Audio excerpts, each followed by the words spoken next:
Hey guys, this is Grayson for PokerVT.com, and today I'm reviewing a hand history. A bunch of you guys have sent me some hand histories, and I decided to review Diamond Dixie's because she seems like she's the most active in the forums and has helped out a lot with some different things. So it looks like this is what I'm going to be doing weekly, is reviewing a hand history from a PokerVT member. So if you guys are interested in me reviewing your hand history, just send me an PM to Spacegravy on PokerVT. Alright, so let's get started. 2-5 suited from middle position. Should be an easy fold. And this is a $6.45 man, by the way. Alright, so it looks like we don't play a hand until we get to the big blind. I'm guessing it's lumped around. Alright, so we flop top pair. Now in a 5-way pot, there's a lot of combinations where they could have a better hand than us. Someone could have easily limped with something like Jack 10 or King Queen, or just, King with a better kicker. Or just a lot of different things that beat us on this board. So I would actually play something like this pretty passively. So I would definitely recommend to check this flop rather than bet out. And, excuse me. Now on this turn, he could easily have a lot of different combinations that beat us. It doesn't have to be a jack, but it could be, a lot of better hands, so we should definitely check and fold to a bet. Looks good.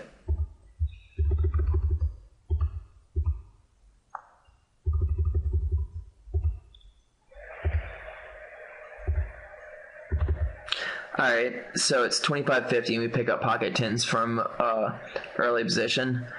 I'd like to see us raise this to about 125. At 25-50 I typically like to raise 2.5 times the big blind.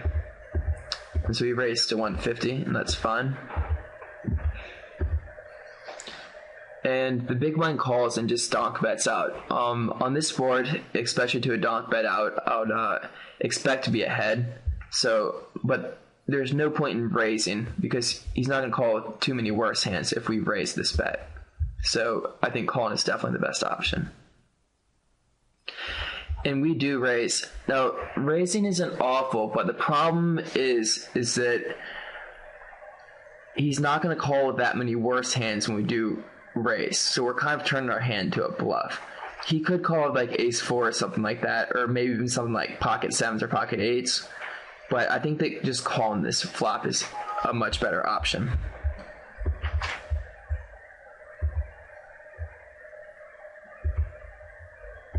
Now, pocket 3s from early position at 25-50.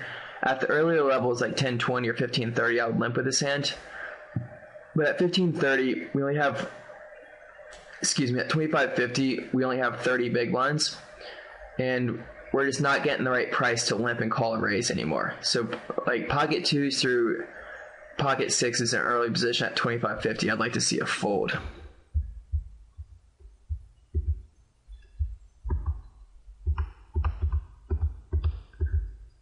Alright, and we get a min raise from the small blind. Now we're definitely getting the right price to call a min raise here, so I'd definitely like to see a call. Looks good, and we don't flop our set, so we're definitely going to get out now.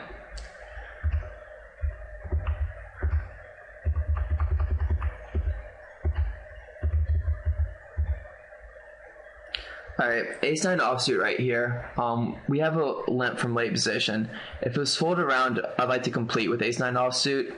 That's probably like one of the worst hands I would complete with. Anything less than ace-9. I might complete with like ace-8 too, but once you start getting to the lower aces, you don't really want to complete from the small blind because we're kind of getting reverse implied odds. In the sense that if we do flop our ace, then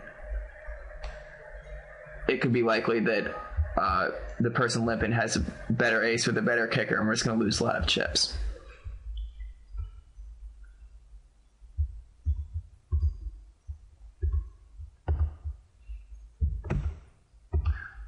Alright, so we have pocket aces at 5,100 with about 14 big blinds in the early position. I'd like to see the raises be a little bit smaller at 5,100. I typically like to min raise at 5,100, but raising like 2.5x is fine too. Like if you raise to 250 or whatever. But once you get to 5,100, 3 times the big blind is just a little bit too much. The stack sizes are just a little bit too short, and you want to keep the pot smaller.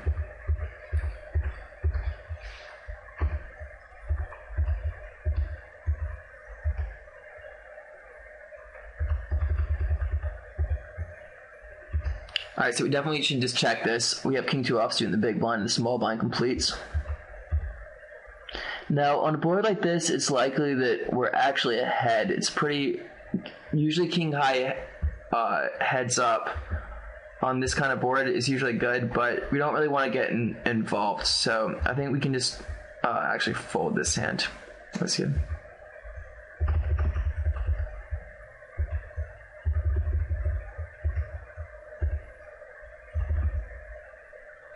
Alright, pocket 10's the middle position. We have a 4x raise from early to mid position.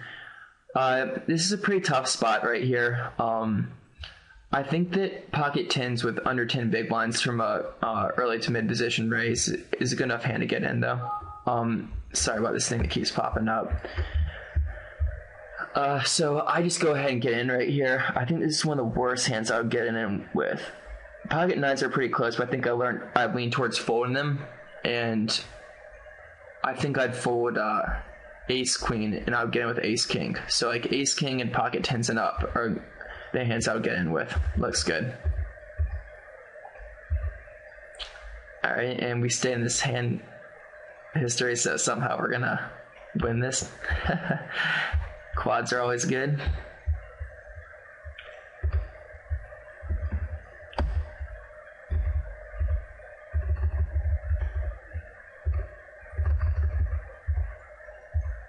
Alright, ace 10 suited from a cutoff raise. It's 4x raise, and he has over 10 big blinds. There's nothing we can really do here but fold.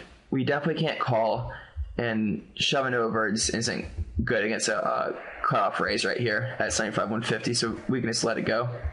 Looks good.